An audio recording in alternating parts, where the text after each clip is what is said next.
আনন্দময়ী সংঘ আগরতলা আশ্রমের শ্রী শ্রীমা আনন্দময়ীর 131তম জন্মতিথি পালিত হয়েছে গতকালকে রাত্রে 12টা থেকে। সারা রাত্রব্যাপী এখানে আমাদের পাঠ হয়েছে, তারপরে মাতৃগীতি হয়েছে।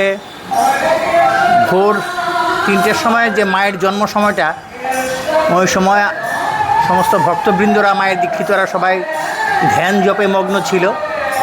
পরবর্তী সময়ে সকাল 5:30টায় আমাদের আশ্রমে আজ কুমারী পূজা হয় এবং সূর্য ওঠার সঙ্গে সঙ্গে উদয়াস্ত কীর্তন